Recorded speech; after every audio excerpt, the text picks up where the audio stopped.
Yo, mic check. Hold on 1 second.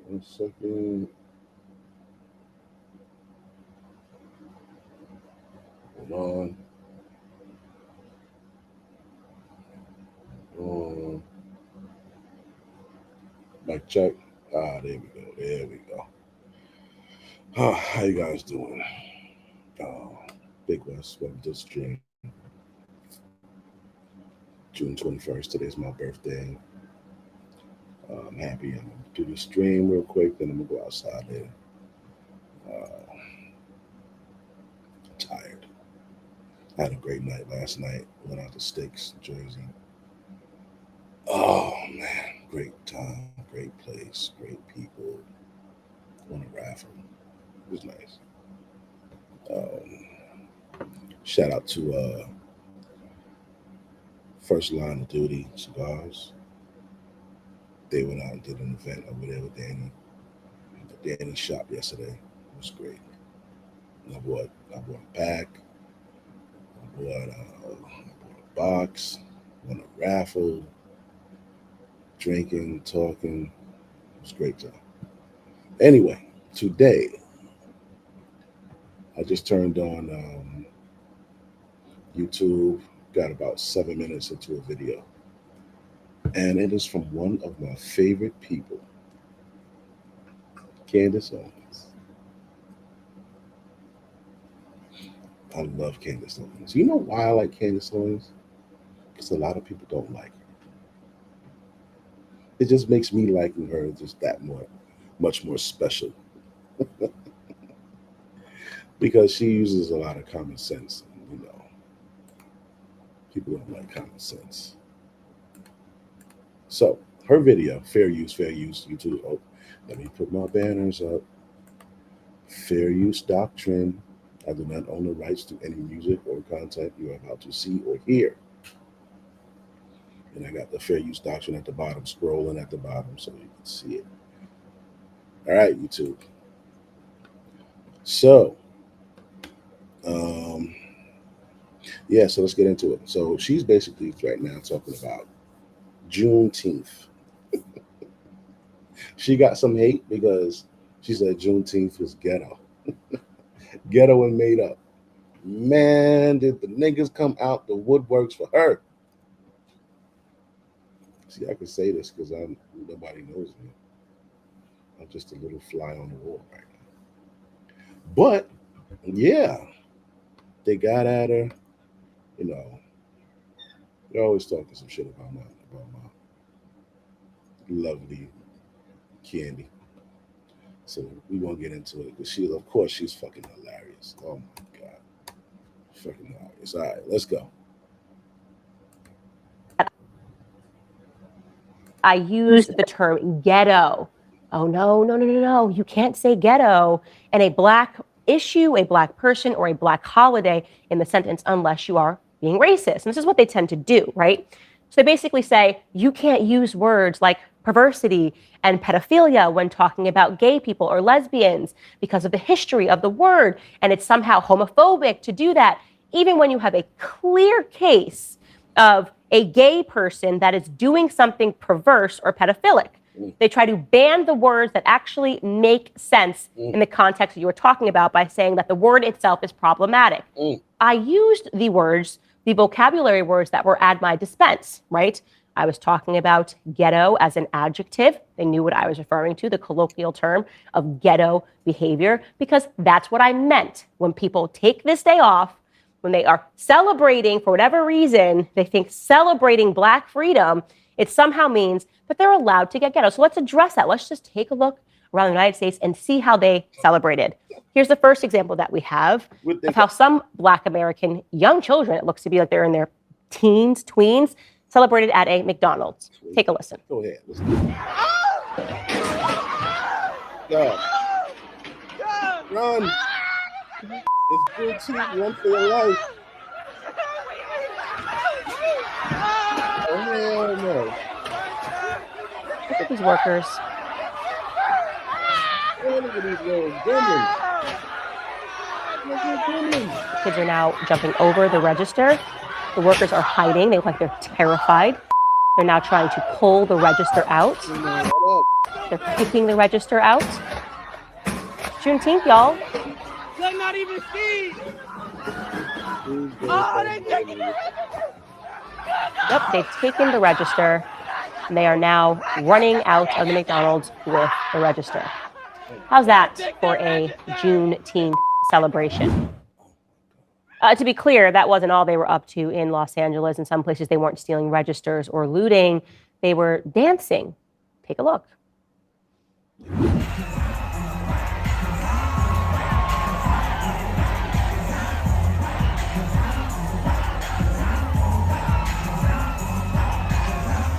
Nothing says I'm enjoying my Black freedom quite like twerking on top of a Wing Street and Pizza Hut in front of a large crowd.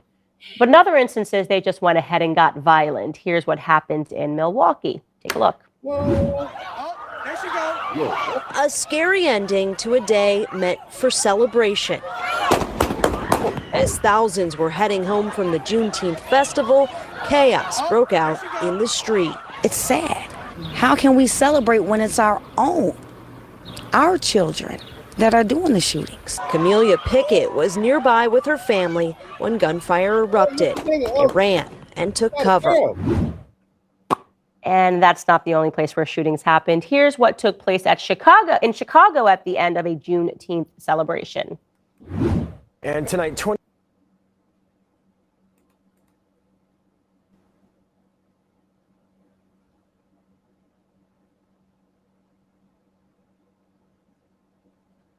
Chicago. Why the fuck y'all having a celebration?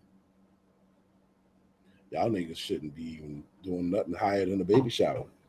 You had a fucking celebration in the streets of Chicago? Who the mayor? Hold on. Hold the fuck on. You niggas shouldn't be able to come outside. A celebration for Juneteenth in Chicago.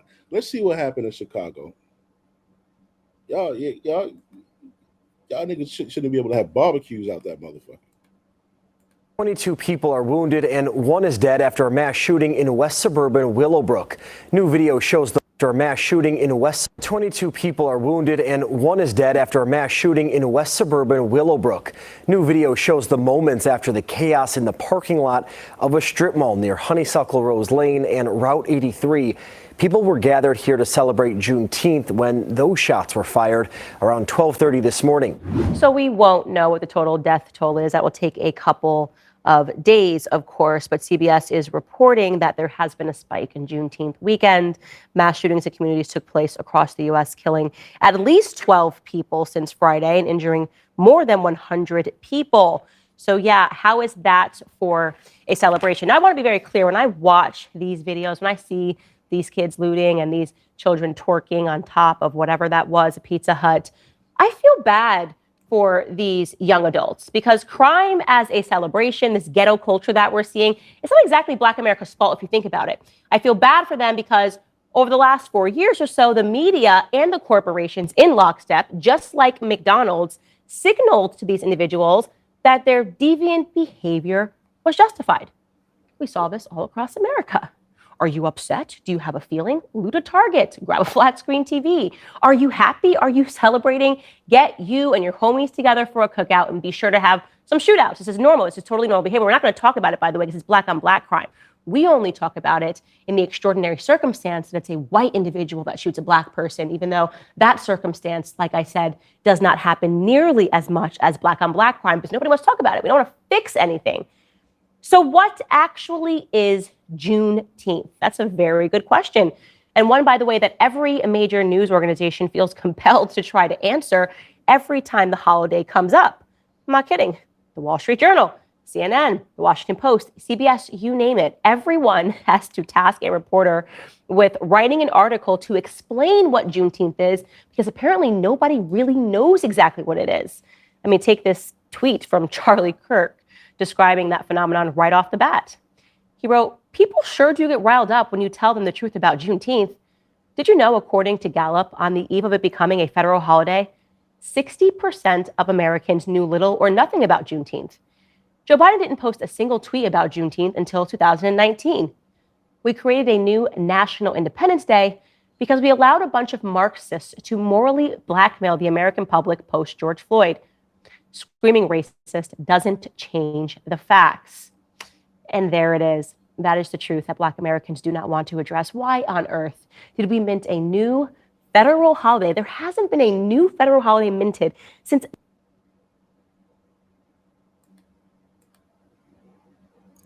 What the fuck is Juneteenth?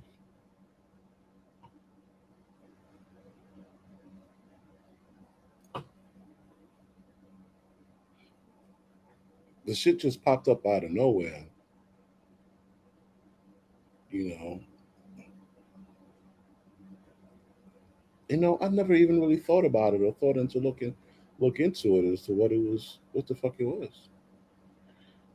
But apparently it's a day niggas go buck fucking wild. 1983, since before I was born. And that holiday was MLK Jr. Day. Since then, nothing. But then suddenly, in 2021, when the Democrats get back into power and Joe Biden is president, the first thing that they do is they mint Juneteenth as a holiday following a year of racial unrest. Because what is Juneteenth? It's BLM as a consolation prize. It's Democrats saying, I know we've just used you for 4 years while we were not in power to riot, to loot, to cause disturbances, to burn down billions of dollars of private property, to burn down your own neighborhoods.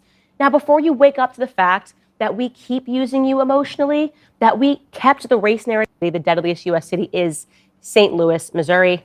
That is a predominantly white population, 46.3%, white, 44%. Hold up. My baby put up some stats. You know I love stats. Let's see here. Most deadliest cities in America in order of the most deadly.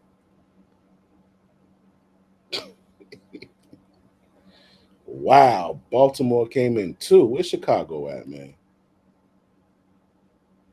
Yo, this place is more deadly than Chicago? Hold the fuck up. Chicago ain't even on here yet.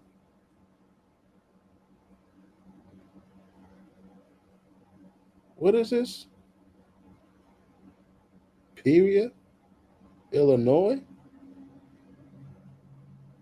Wait a minute. Why did it say black homicide offenders? No data. Well, anyway, this one is 28 black homicide offenders, white offenders, mayor Republican,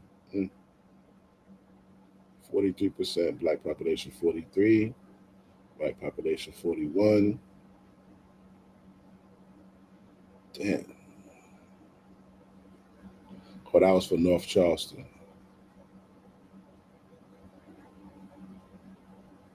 Damn. I can't believe I don't see fucking Chicago up here, man. Got St. Louis, Missouri.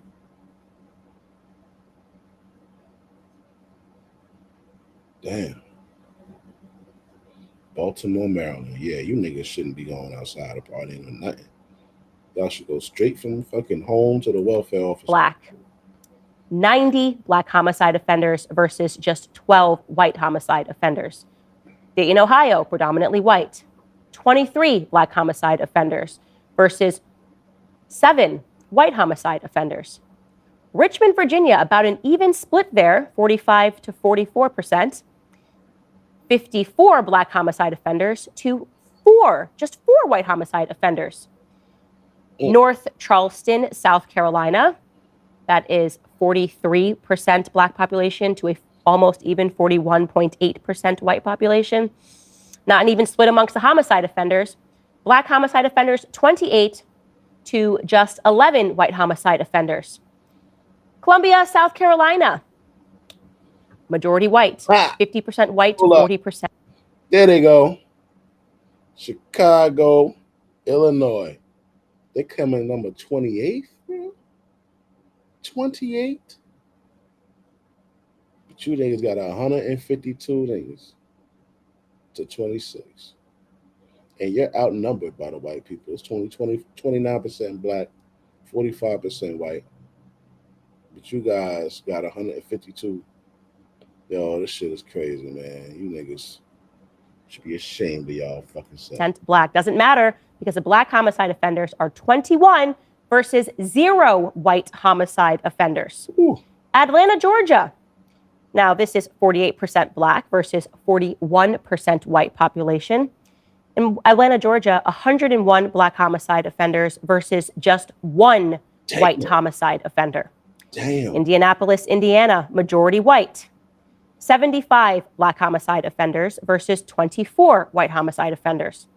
Little Rock, Arkansas, majority white. 46 black homicide offenders versus 3 white homicide offenders. Let me know if this is upsetting you, Juneteenth people that like to celebrate and pretend that we don't have real issues that we need to face and that this wasn't a consolation prize, because I'm not done yet. I'm just going to go over the first page here. There's a whole second one. Basically tells us the exact same story. Chicago, Illinois. I'm shocked to learn that that is actually a majority white population by a lot, 45% white versus 29% black. Despite this, the disparity, 152 black homicide offenders versus 26 white homicide offenders. Same in Chattanooga, Tennessee, majority white, 15 black homicide offenders to just 2 white homicide offenders. Buffalo, New York, majority white, 12 black homicide offenders versus 5 white homicide offenders. Milwaukee, Wisconsin, dead even split, 39% to 39%, not an even split amongst homicide offenders. 139 black homicide offenders versus just 11 white homicide offenders. Lastly, we'll do Dallas, Texas. 53% white, overwhelming majority versus just 24% black population. Despite that, in Dallas, Texas, there are 180 black homicide offenders in the year 2021 versus just 62. You know?